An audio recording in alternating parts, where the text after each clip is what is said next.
It's been a nightmare. We could get in the range of 100,000. 10 times more lethal than the seasonal flu.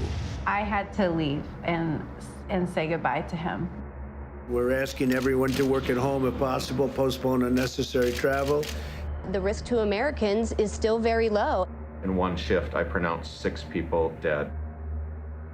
Just kissed him on the forehead and said, "I'll see you soon." By late March, the new global battle against COVID-19 had cost thousands their lives.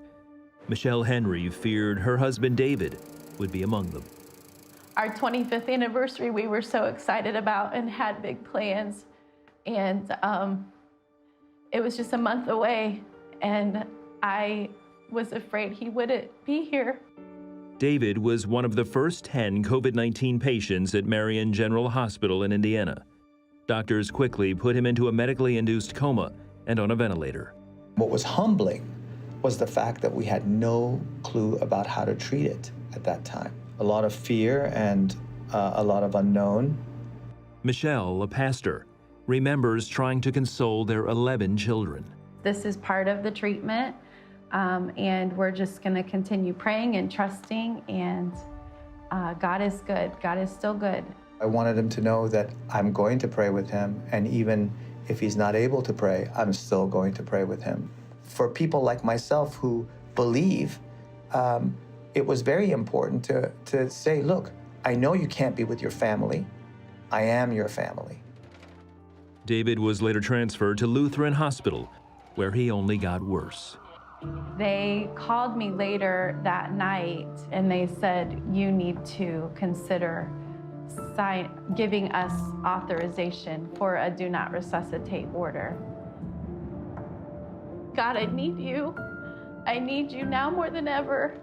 And David needs you, and I can't be there with him. And if he goes and I don't get to be there with him, I just can't imagine that. But I need to trust you. I know that you've got us. As David remained in critical condition, the community responded with overwhelming prayer and support. When David was first admitted to the hospital, he put down on his Facebook status, "Please pray for my family and I as I've been admitted to the hospital." And then he put, "Choosing to have faith over fear." As this went on, people had grabbed onto that phrase. Still, David continued to decline. He's on life support. He's on dialysis. He is on a machine to exchange oxygen, essentially a complete body shutdown where you just don't come back from. I called my kids to the stairs and I said, "The doctors have told me that they've done everything they can and he's not getting better, and we have to accept that he is not going to make it." One of my sons, through his own tears, he said, "It's gonna be okay. God's got this. He's up to something." As the days passed, David held on. Slowly, signs of hope appeared as David's lungs and vital signs began to improve. God was answering prayers, very specific prayers. And so those little things are really what gave me the most hope. David had been in a coma for over 2 weeks when on April 12th, Easter Sunday, Michelle got a call. I picked up the phone and I lost it. And of course the kids all thought the worst because I'm crying and they know the hospital is the only reason I answered the phone. And I just said, "Dad's awake, he's awake."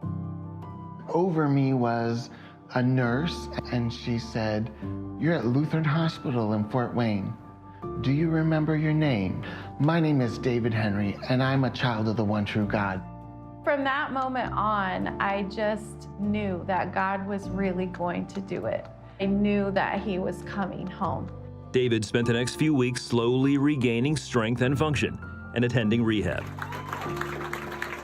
Then on May 6th, 40 days after being hospitalized, David tested negative for the COVID virus and was finally able to go home.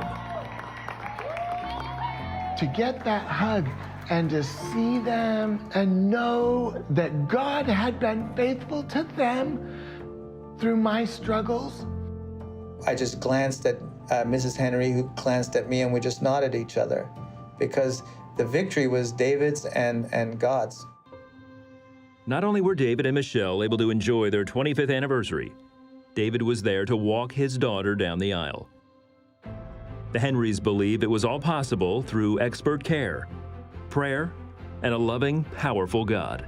He never left us. Even if we had lost David, I know for a fact God would have never left us, and I'll never be the same. There's no way to say anything other than, but God stepped in and intervened in our behalf.